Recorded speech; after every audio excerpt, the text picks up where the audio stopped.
Damaikan hati, sejukkan jiwa. 107,7 FM Radio Suara Nabawi Pasuruan.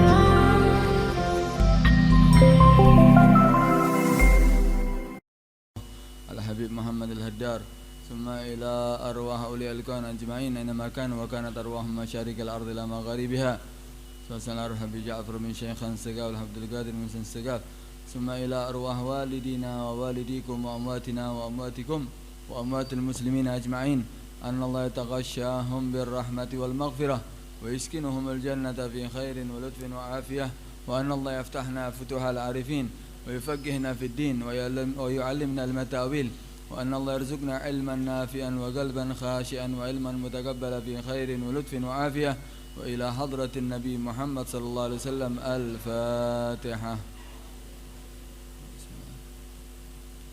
الرحمن الرحيم مالك يوم الدين إياك نعبد وإياك نستعين صراط الذين أنعمت عليهم المغضوب عليهم ولا الضالين آمين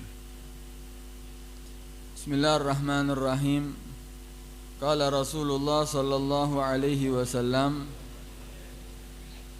الضمة في القبر كفارة لكل مؤمن لكل ذنب بقي عليه لم يغفر له الضمة في القبر genggaman di dalam kuburan, maksudnya himpitan kubur. Likulli mu'minin, untuk setiap orang yang beriman. Likulli dzambin, untuk setiap daripada dosa, bagi alaih, yang masih tersisa atasnya, lam yughfarlah, yang belum diampuni baginya. Apa maksud daripada hadis ini? Maksudnya setiap orang ketika memasuki kuburan akan mendapatkan himpitan kubur. Dan himpitan kubur itu untuk setiap orang yang beriman, jika masih ada dosa yang dia dapatkan sebelum ketika meninggal belum diampuni oleh Allah Subhanahu wa taala, ketika meninggal masih memiliki dosa, maka himpitan kubur itu akan menjadi kafarah, akan menjadi pelebur daripada dosa bagi dia. Ada kafarah ya, akan menjadi pelebur dosa bagi dia sampai akhirnya nanti ketika dia setelah melewati masa kehidupan yang ada di kuburan, ketika dibangkitkan dia sudah tidak memiliki dosa lagi. Berarti itu rahmat dari Allah Subhanahu wa taala. Jadi kita mendapatkan azab dulu di kuburan sampai dosanya luntur semuanya, akhirnya dibangkitkan sudah tidak memiliki dosa. Loh, himpitan kubur ini apakah ada? Ada. Memang setiap orang tidak terkecuali semuanya tidak akan selamat daripada himpitan kubur tersebut. Di setiap makhluk ketika dimasukkan kuburan nanti ada soal, ada azab. Kemudian di situ juga ada himpitan kubur, dhaj'atul qabr, ada dhaghtatil qabr. Semua orang tidak akan selamat. Bahkan para aulia, bahkan para sholihin akan mendapatkan itu himpitan kubur. Tapi ada beberapa yang diperkecualikan seperti para anbiya. Para nabi tidak akan mendapatkan himpitan kubur. Dan himpitan kubur itu bagi orang yang banyak dosa, itu akan melebur dosanya. Tapi bagi orang yang tidak ada dosa, bagi orang-orang yang soleh, maka himpitan kubur itu akan mengangkat derajatnya nanti di hari kiamat.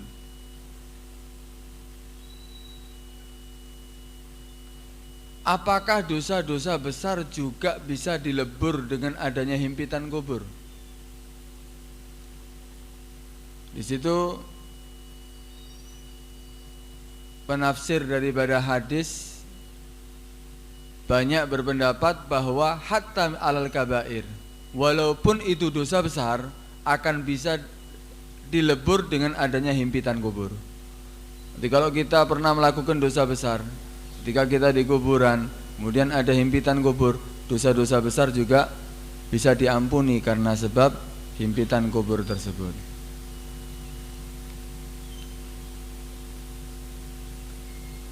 Kemudian di situ Nabi mengajarkan kepada kita untuk supaya aman daripada himpitan kubur. Aman maksud di sini meringankan daripada himpitan kubur. Nabi ada riwayat dari Nabi SAW, man qara'a qul huwallahu ahad fi maradi mautih mi'ata marrah lam yuftan fi qabrih wa amina min dhaghtatil qabri. Barang siapa yang membaca qul huwallahu ahad di dalam sakit yang diteruskan kepada kematian, sakit sampai akhirnya meninggal. Ketika sakit dia selalu mengucapkan qul huwallahu ahad mi'ata marrah, 100 kali. Maka orang tersebut tidak akan mendapatkan fitnah di dalam kuburannya. Kemudian dia akan merasa aman daripada himpitan kubur. Berarti dari hadis tadi itu kita dikatakan aman daripada himpitan kubur, artinya pertama kali yang didapatkan oleh mayit ketika masuk kuburan ya ini. Jadi di dalam kuburan itu ada soal. Soal itu siapa? Pertanyaan daripada malaikat Munkar dan Nakir. Akan ditanya oleh malaikat Munkar dan Nakir. Pertanyaan itu tentunya ketika kita menjadi orang yang taat kepada Allah, kita menjadi orang yang takwa kepada Allah, menjalankan perintah Allah ketika di dunia, meninggalkan segala larangan Allah ketika di dunia, tentunya kita akan mudah untuk menjawabnya. Bukan karena pinter bahasa Arabnya, bukan karena dia sudah pernah menghafal di dunia, semuanya itu akan dia lupakan sudah kalau memang dia bukan orang yang taat. Tapi karena takwa itu akan membantu dia untuk bisa menjawab daripada pertanyaan yang ada di kuburan. Walaupun tidak bisa bahasa Arab seandainya, iso karpe dhewe kok di kuburan. Walaupun pinter bahasa Arab, fasih bahasa Arabnya, tapi kalau dia orang yang jelek, nggak bisa dia menjawab. Kenapa? Karena malaikat Munkar dan Nakirnya sendiri ketika datang menghadap untuk menanyai orang yang di kuburan, itu sebagaimana orang yang ditanyai. Kalau dia orang yang baik, dia akan menyerupa seperti orang yang pakainya putih, bersih, wangi, ganteng. Ketika ditanya, enak, wis delok wajahe seneng. Kemudian jawabnya tentunya mudah. Tapi kalau orang yang jelek, datang dengan seremnya, dengan suaranya menggeletar, dengan matanya yang berapi-api, kok nafalno sampai luar kepala, hilang kabeh. Kok dawek murid ketika ditanya sama gurunya, gurunya ambek mendeli, ya hilang kabeh hafalane. Ini juga sama. Jadi bukan karena hafalan, tapi karena taatnya kita kepada Allah SWT ketika masa di dunia. Nah, itu akan ditanya oleh Allah SWT melalui malaikat Munkar Nakir, akan dipertanyakan tatul gabar. Itu adzammatu fil qabri. Jadi ada himpitan kubur. Nah, di situ ulama beda pendapat. Himpitan kubur ini artinya apa sih? Himpitan kubur ini artinya ada ulama yang berpendapat berarti kita dihimpit kuburan sampai antara tulang pundak kanan dengan tulang pundak kiri jadi satu. Krek krek krek krek krek krek jadi satu. Apakah semuanya akan mendapatkan itu? Semuanya akan mendapatkan itu.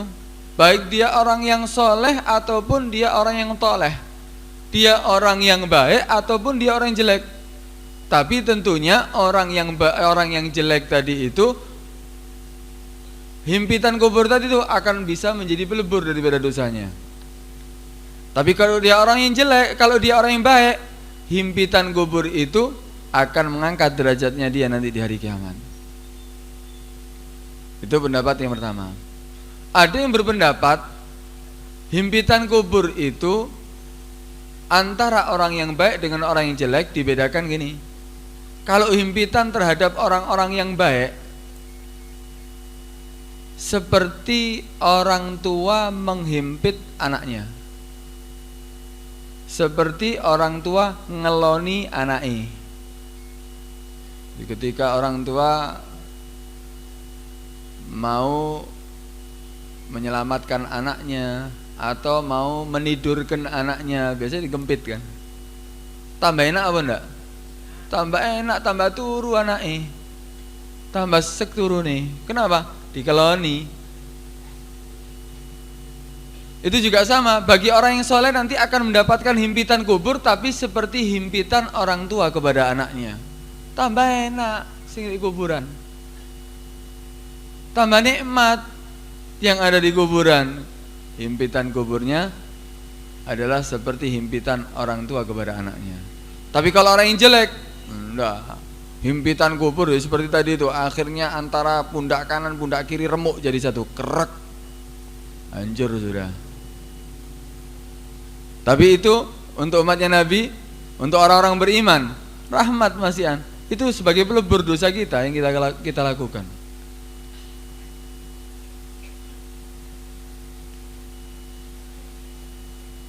Di situ ulama beda pendapat. Apakah orang yang soleh juga mendapatkan himpitan kubur? Yang mu'tamad seperti tadi itu. Pendapat yang kuat, iya.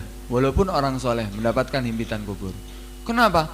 Itu ada sahabat Nabi yang bernama Sa'ad bin Mu'ad, Sayyidul Aus. Sa'ad bin Mu'ad ini, dia itu adalah pemimpin daripada Qabilah Aus, minal Ansar, daripada Ansar, sahabat-sahabat Nabi. Dia ketika meninggal sampai dikatakan ihtazza li mautihi arsyur rahman, sampai goyang arsy-nya Allah itu ketika dia meninggal goyang.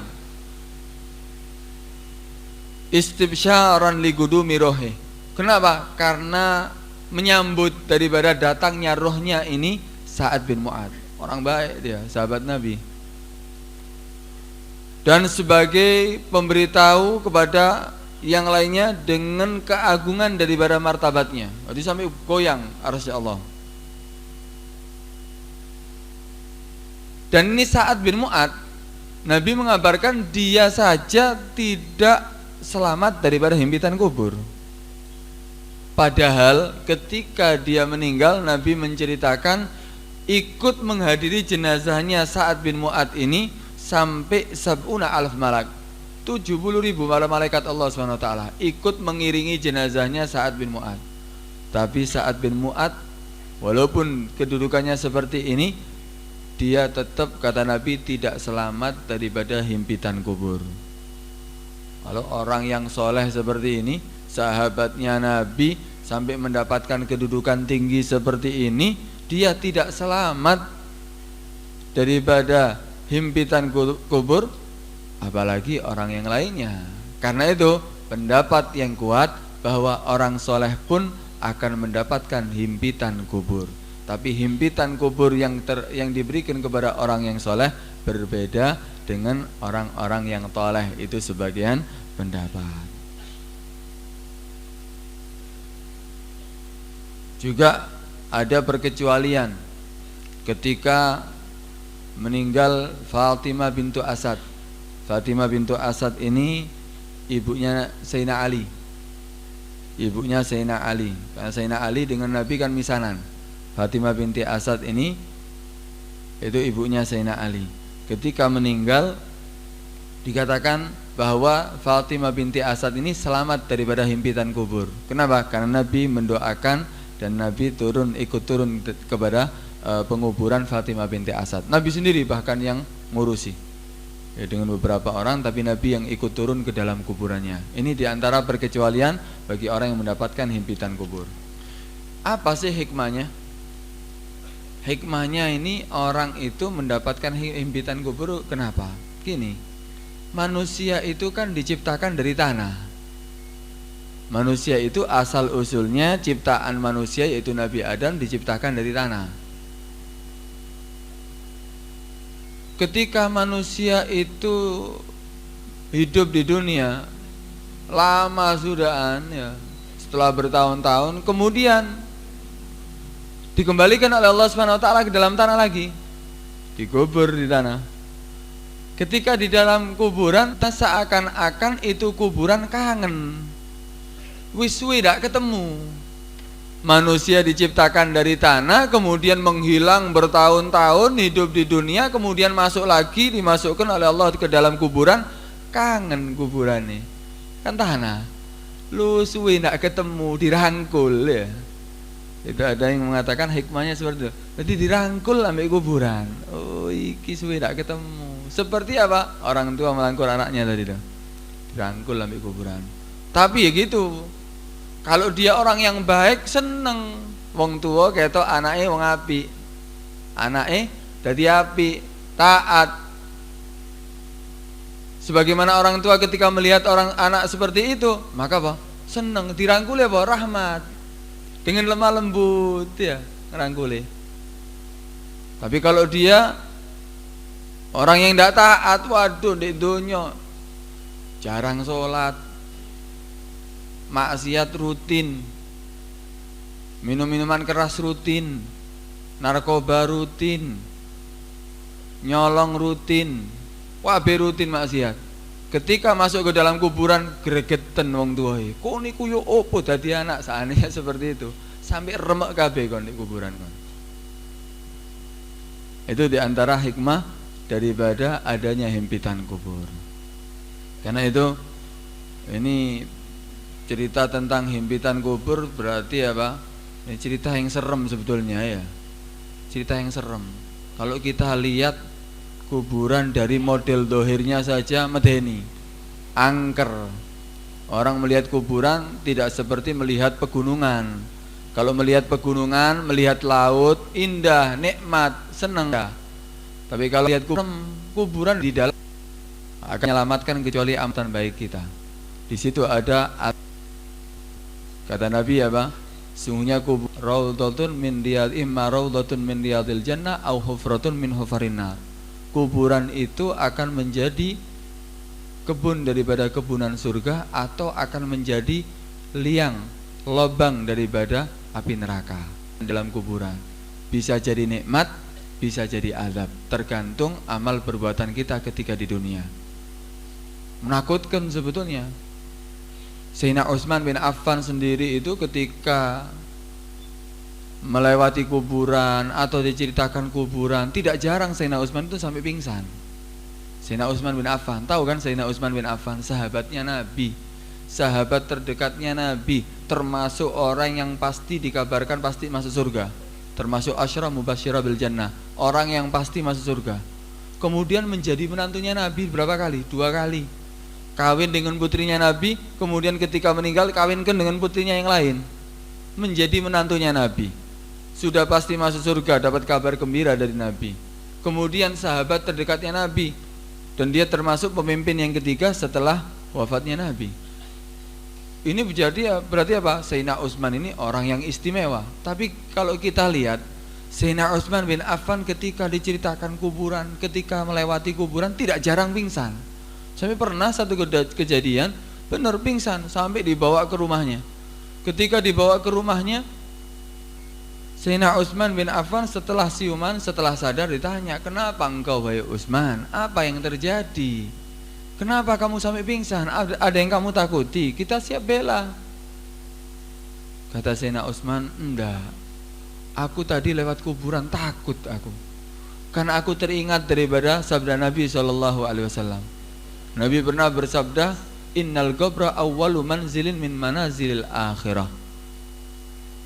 Kuburan itu adalah pertama tempat daripada tempat-tempat di akhirat. Di tempat awal mula akhirat itu permulaannya yaitu kuburan. Faman wajadahu khairan, barang siapa yang mendapatkan di dalam kuburan ternyata kebaikan, nikmat yang dia dapatkan, fama ba'dahu aisar, maka setelahnya akan lebih mudah. Kalau dia dapatkan ternyata di kuburan nikmat, dia mendapatkan apa? Kemudahan di dalam kuburan, berarti setelahnya itu pertanda bahwa lebih baik. Dia akan mendapatkan marhalah, tempat-tempat nanti sampai di surga itu kebaikan semuanya, mudah semuanya, penentu. Faman wajadahu syarran, barang siapa yang mendapatkan ternyata di kuburan itu adab, siksa yang dia dapatkan di dalam kuburan, fama ba'dahu asyad, maka setelahnya akan lebih parah, setelahnya akan lebih pedih, setelahnya akan lebih menakutkan. Karena itu aku takut, kata Sayyidina Utsman, yang aku dapatkan ketika masuk kuburan bukan nikmat, bukan kebaikan, bukan kemudahan, tapi ternyata aku dapatkan di dalam kuburan adalah adab. Ini Sayyidina Utsman nih, dia khawatir terhadap dirinya, padahal sudah dapat kabar gembira dari Nabi pasti masuk surga, tapi dia masih merasa khawatir. Apalagi kita seharusnya lebih khawatir lagi. Seharusnya tidak nafsu mangan, seharusnya komentar terus setiap hari. Kenapa? Tidak yakin nih. Tapi kalau kita lihat sekarang enggak, kadang-kadang angkat jenazah ngakak-ngakak, selfie kadang-kadang saya ini. Jenazah lo selfie, cekrek, iya ngangkat jenazah. Di kuburan nih so selfie. Kadang-kadang di kuburan dia tertawa-tertawa, kadang-kadang dengan nikmat ngerokok. Lu nikmat jadi di kuburan ngerokok. Kadang-kadang di dalam kuburan cerita perempuan lagi. Ini apa ini? Ini sudah karena apa? Tipisnya iman daripada orang tersebut. Seharusnya dia merasa takut, ini merasa aman. Tidak ada orang yang merasa aman daripada adab Allah kecuali akan diadab oleh Allah Subhanahu wa taala. Karena itu, ayo kita setiap kali mengantarkan orang untuk dikuburkan atau setiap kali melihat kuburan, jadikan itu kuburan adalah sebagai penasehat untuk kita. Jadikan itu adalah supaya pengingat bagi kita untuk lebih apa? Taat, lebih takut kepada Allah Subhanahu wa taala. Jangan sampai kita malah lupa. Mudah-mudahan Allah Subhanahu wa taala menyelamatkan kita semuanya daripada azab kubur. Dikatakan dalam hadis Nabi sallallahu alaihi wasallam, man mata yaumil jum'ah aw lailataha amina min adzabil qabri wa fitnatih. Barang siapa yang meninggal di hari Jumat atau malam Jumat, itu termasuk orang yang mendapatkan keamanan daripada azab kubur dan fitnah kubur. Apa sih azab kubur itu? Ulama mengatakan azab kubur yaitu soal, pertanyaan mungkar dan nakir, itulah dikatakan azab kubur. Wa fitnatihi, dan akan mendapatkan fitnah. Fitnahnya apa? Ya azabnya. Jadi pertanyaan mungkar nakir itu adalah adab kubur, fitnah kubur. Adabnya apa? Ya ketika dia mendapatkan adab daripada ketika tidak bisa menjawab daripada pertanyaan mungkar dan nakir. Jadi di dalam kuburan ditanya tidak bisa, baru diadab. Karena itu kalau aman, orang yang meninggal di hari Jumat atau malam Jumat itu kelebihan. Kalau dia meninggal di hari itu atau malam itu, maka Allah akan memberikan keamanan dia daripada adab kubur. Hadirin dirahmati oleh Allah Subhanahu wa taala. Dalam kesempatan ini ada satu hadis. Ini satu hadis ini pasti kita butuhkan. Semuanya kita butuhkan, sama. Kita juga ingin mendapatkannya. Pernah Nabi SAW didatangi oleh seorang sahabat. Ini penting ini ya, penting sekali. Ketika didatangi oleh seorang sahabat, tanya sahabat tadi kepada Nabi, "Ya Rasulullah, ajarilah aku satu amalan yang membuat aku dicintai oleh Allah." Itu yang pertama. Butuh nggak kita? Butuh. Amalan yang bisa aku dicintai oleh Allah. Yang kedua, dicintai oleh para makhluk. Semua manusia cinta sama dia. Butuh nggak? Butuh. Itu harus nyalek toh, jauh dicintai. Pas pilihan jauh dicintai. Nah, ini dicintai memang dari hati mereka cinta. Yang ketiga, Allah akan memperbanyak hartaku ya Rasulullah. Jadi makmur uripe di dunia, tidak kekurangan, tidak sampai minta-minta, tidak sampai dia ada kebutuhan, kecuali pasti Allah akan memberikannya. Mampu hidup di dunia. Yang keempat, menyehatkan badanku. Minta amalan tadi itu supaya bisa sehat badannya. Betul ya. Tidak ada sakit yang bahaya, tidak ada sakit yang dia itu akhirnya bisa mengeluarkan biaya yang banyak atau menyita waktu yang banyak. Loro tidak apa-apa, tapi flu biasa, ngeluh biasa, penyakit-penyakit yang bahaya nggak ada. Yang kelima, memanjangkan umurku, panjang umuri. Yang keenam, yang terakhir yaitu membangkitkan aku di padang mahsyar bersamamu ya Rasulullah. Ini 6 ini semua kita butuhkan. Yang pertama dicintai Allah, yang kedua dicintai para makhluk, yang ketiga dia diperbanyak hartanya, kemudian yang keempat sehat badannya, yang kelima panjang umurnya, yang keenam nanti dibangkitkan bersama Nabi di mahsyar. Nikmat gak ini?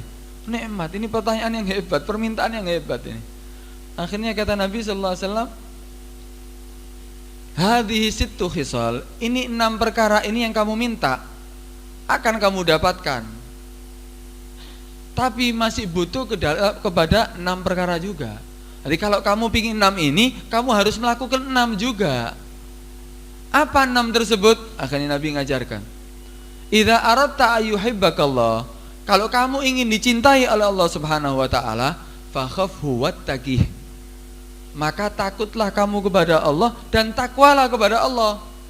Artinya apa? Lakukan segala perintah Allah, tinggalkan segala larangan Allah. Pasti Allah akan cinta kepada kamu. Minta dicintai sama Allah, sholatnya tidak tahu, maksiat selalu dilakukan. Saya enak dewe, enak sholat ya sholat, malas sholat ya ndak. Maksiat ya gitu, kepingin maksiat ya dilakukan, hawa nafsunya dituruti terus. Pingin dicintai oleh Allah, mustahil. Kalau pingin dicintai oleh Allah, ya takut kita kepada Allah, kemudian takwa kepada Allah. Lakukan segala perintah Allah, tinggalkan segala larangan Allah. Pasti kamu akan dicintai oleh Allah Subhanahu wa taala. Itu yang pertama. Yang kedua, wa idza aradta ayyuhibbakal makhluqun fa ahsin ilaihim warfud ma fi aidihim. Dan jika kamu ingin dicintai oleh makhluk dari hatinya, memang bukan karena kamu ngasih uang sama mereka, bukan kamu ngasih manfaat kepada mereka, tapi kamu dicintai oleh makhluk dari hati mereka. Kuncinya kata Nabi apa? Fa'ahsin ilaihim, berbuat baiklah kepada mereka. Selalu berbuat baik, perhatian sama mereka. Ojo jauh diperhatiin, no, tapi kok tidak perhatian. Perhatian kepada orang lain. Ketika tetangganya ada yang butuhkan, langsung dia siap bantu. Ketika butuh tenaga, langsung siap membantu. Berbuat baik kepada orang lain. Yang kedua, warfud ma fi aidihim, tinggalkan keinginan kamu untuk mendapatkan apa yang di tangan mereka. Maksudnya apa? Jangan ada hati kamu pingin daripada hartanya, ada niatan yang tidak baik. Karena itu dalam hadis Nabi sallallahu alaihi wasallam, izhad mimma fi aidin nas yuhibbukan nas. Kamu zuhud terhadap apa yang di tangan manusia. Jangan berharap daripada manusia, berharaplah kepada Allah.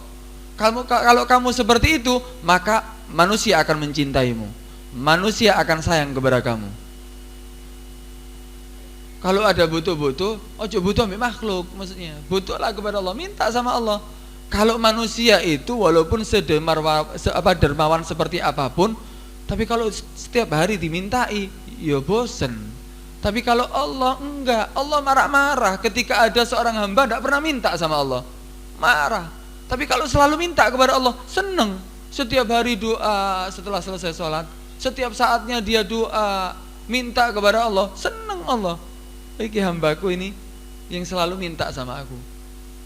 Tapi kalau makhluk setiap hari yang kita minta, ya mungkin hari pertama dikasih, hari kedua mungkin dikasih, datang lagi hari ketiga mungkin dikasih, wis rodok mulai ngeresulo.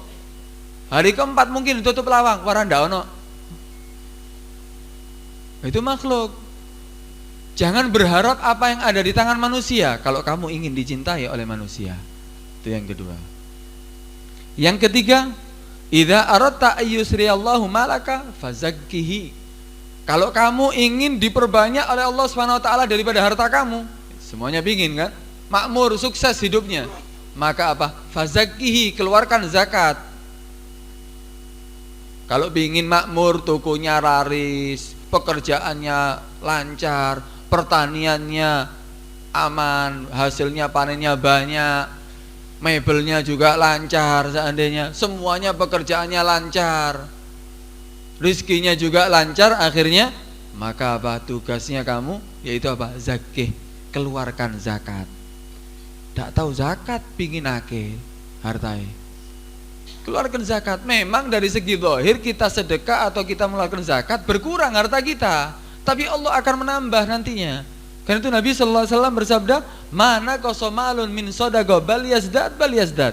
Tidak akan kurang harta seseorang karena sebab sedekah, baik itu yang wajib ataupun yang sunnah. Bal yazdad, kata Nabi, akan tetapi akan bertambah. Bal yazdad, diulangi lagi sama Nabi, akan tetapi akan bertambah. Keluarkan sedekah, Allah akan menambahi. Orang-orang itu yang tidak mengeluarkan zakat, mungkin hartanya akan semakin banyak, mari ngono ludes tek bersih. Karena Nabi sallallahu alaihi wasallam bersabda apa? Ma dha'a amalun fi bahrin wala bahrin illa min hafziz zakah.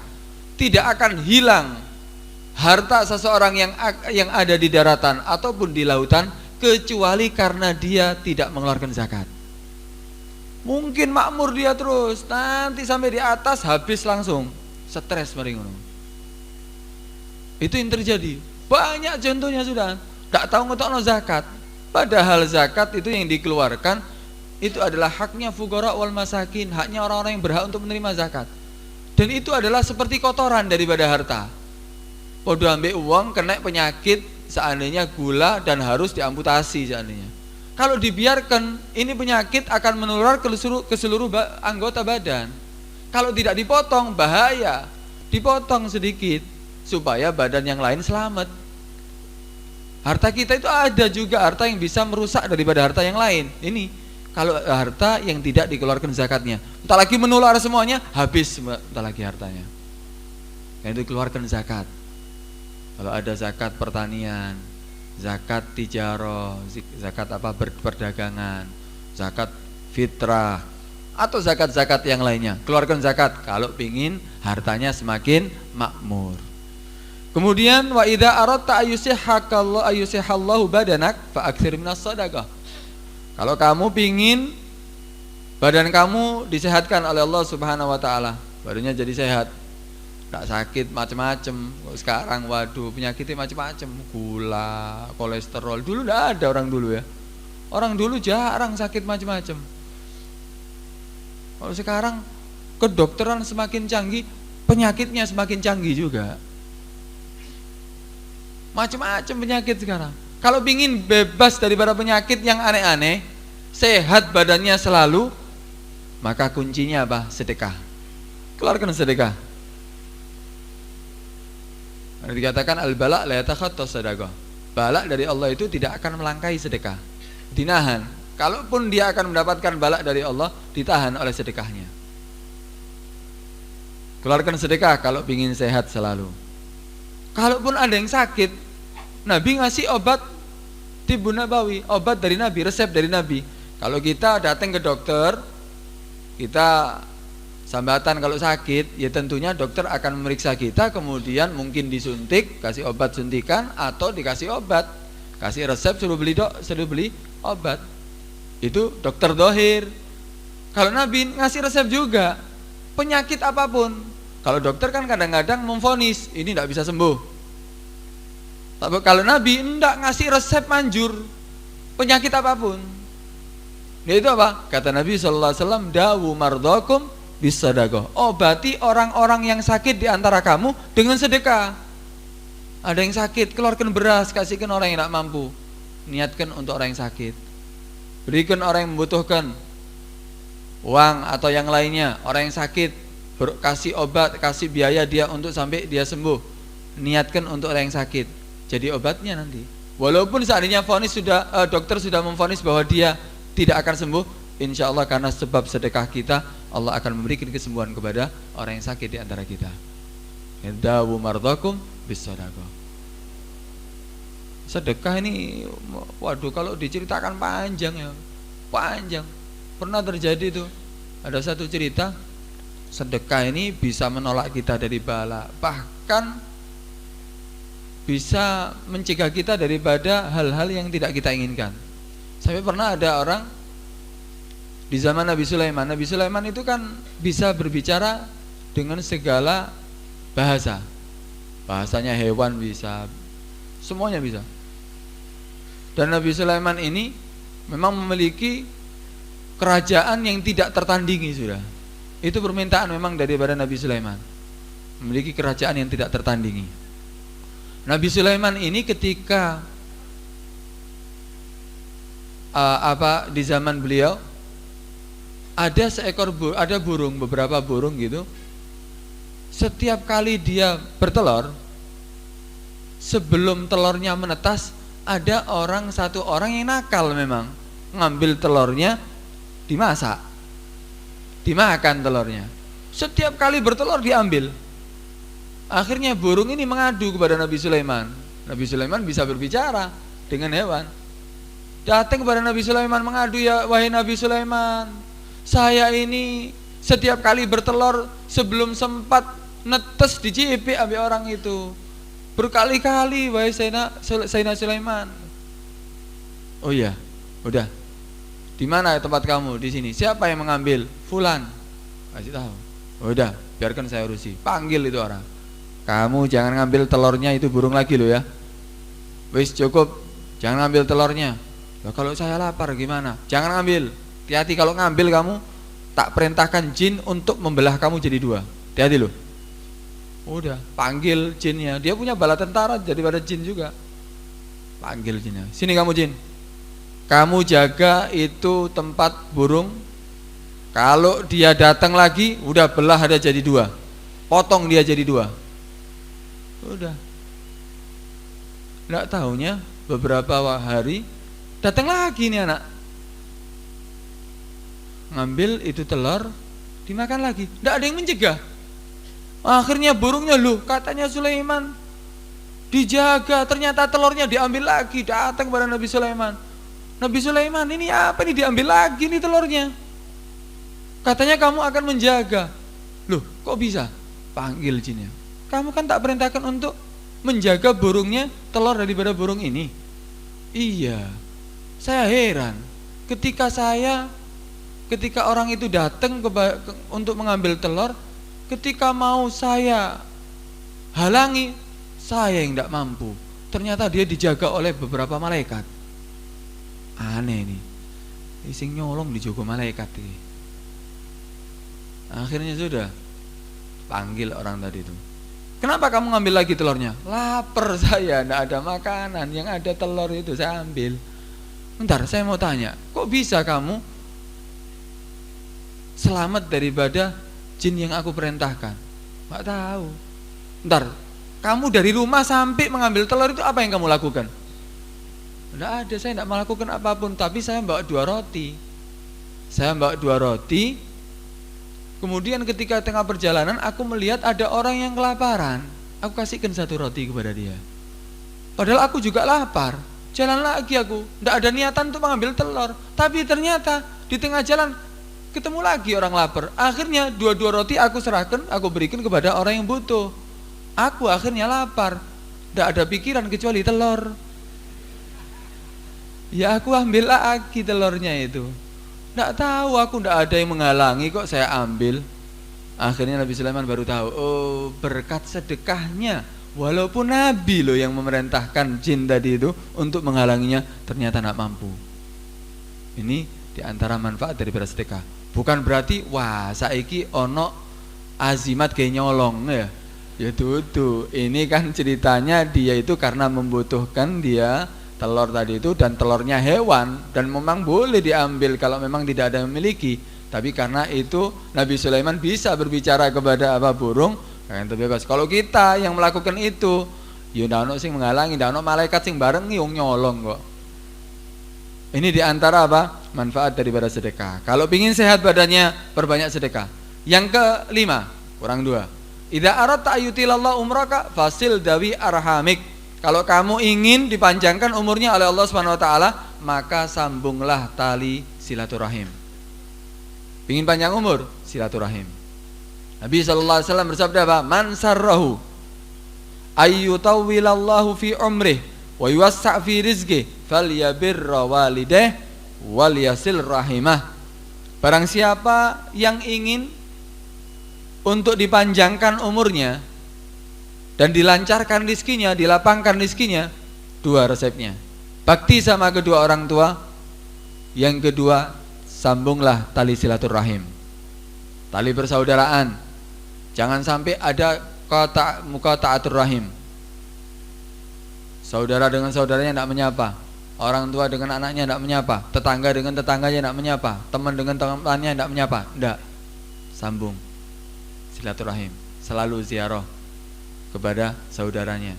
Ono sing loro langsung didatangi, ada yang butuh langsung didatangi. Walaupun tidak ada sakit, walaupun tidak ada yang membutuhkan, sering datang ke orang tuanya, menjenguk orang tuanya. Kemudian datang kepada saudara yang lainnya. Itu bikin panjang umur itu.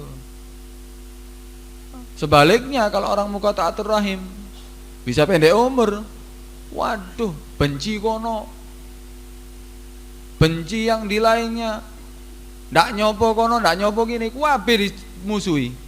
Wah, ini entar lagi udah waktunya habis sudah. Tambah pendek umurnya. Nanti dia akan menjadi orang yang diadab oleh Allah Subhanahu wa taala. Bahkan akan mendapatkan laknat dari Allah Subhanahu wa taala. Qati'ur rahim mal'unun wa in mata wasatil Ka'bah.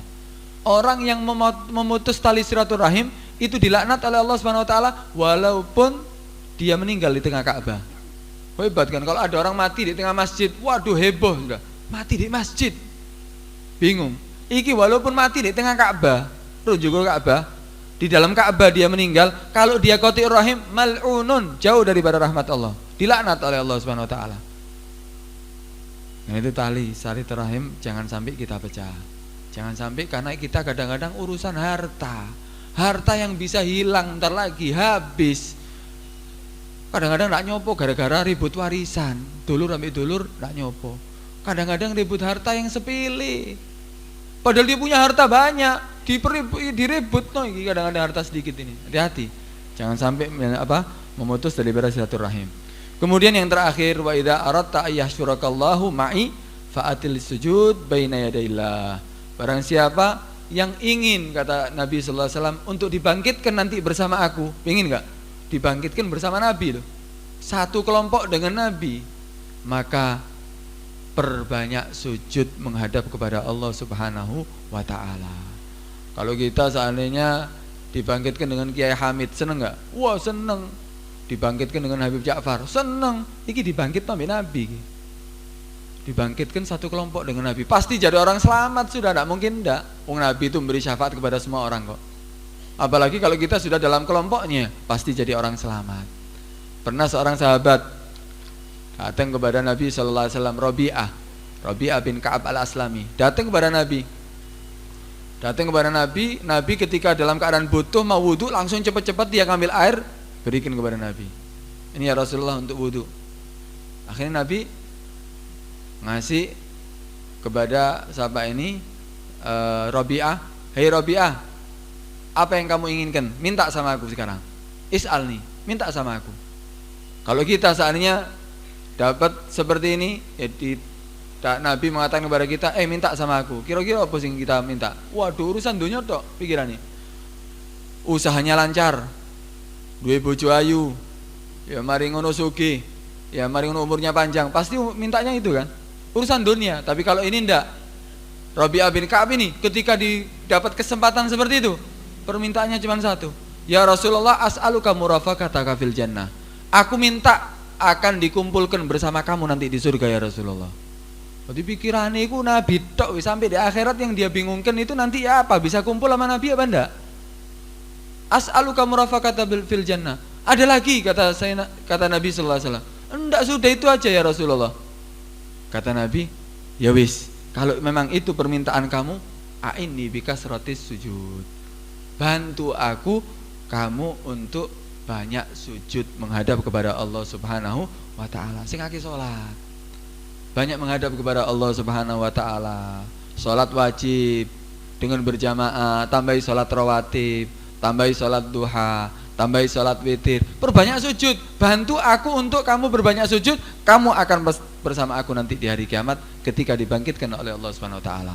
Hati-hati, 6 hal ini semuanya kita butuhkan. Iling-ilingen. Kalau pingin dicintai Allah, pingin cintai makhluk, kepingin lancar hartanya, banyak hartanya, kemudian pingin dia pingin dia mendapatkan daripada disehatkan badannya, dipanjangkan umurnya, dibangkitkan bersama Nabi, maka lakukan hal-hal yang tadi itu, pastinya semuanya itu akan kita dapatkan. Mudah-mudahan Allah Subhanahu wa taala panjangkan umur kita semuanya dalam keadaan sehat walafiat, dalam keadaan taat kepada Allah, dan mudah-mudahan segala hajat kita dikabulkan oleh Allah Subhanahu wa taala yang baik-baik, dan mudah-mudahan Allah Subhanahu wa taala selalu memberikan kepada hidayat kepada kita sehingga kita bisa menjadi orang yang taat kepada Allah sampai meninggal dunia. Amin ya rabbal alamin. Kemudian yang meninggal dunia, permintaan Fatihah Bapak Ahmad, Bapak Saleh, Maria, Halimah, Nur Hasan, Siti Maryam, Muhammad Saleh, Ibu Sunarti, Asmaul Husna, Ibu Aisyah, Bapak Hasan yang sakit, Misbahul Ulum, Muhammad Syakir, Siti Hanifah, Yusrah, Syamsuddin, Firda As-Segaf, Zainab. Kemudian yang punya hajat, Danis, Ali Imran, Abdul Qadir Ahmad, Nur Hasanah, Fatur Razi, Samsul Huda, Muhammad Musyaffa, Ni'matul Izzah, Nuruddin, Aliyati, Bukhari Firdaus. Kemudian yang hamil Nur Hasanah, Ikrimah, Safinatul Ilmi, Afif, Lulu Ulfa. Kemudian yang lagi ujian, Ulin, Nuha, Siti Khatimah, Ali Akbar, Taufikur Rahman. Mudah-mudahan yang meninggal dunia Allah ampuni segala dosanya, Allah angkat derajatnya, dan Allah masukkan ke dalam surga Nabi bersama Nabi SAW. Dan mudah-mudahan yang sakit Allah berikan kesembuhan, sehat walafiat, panjang umur. Kemudian yang punya hajat, mudah-mudahan hajat-hajatnya yang baik dikabulkan oleh Allah Subhanahu wa taala. Kemudian yang hamil, mudah-mudahan anak dan orang tuanya selamat dan mudah dalam kelahirannya, menjadi anak-anak yang saleh. Dan mudah-mudahan yang ujian Allah berikan ilmu yang manfaat. Amin ya rabbal alamin. Ala hadiniyah wa kulni ya salihah jami'a khairat dunia wal akhirah ila hadratin Nabi Muhammad SAW. Al-Fatihah.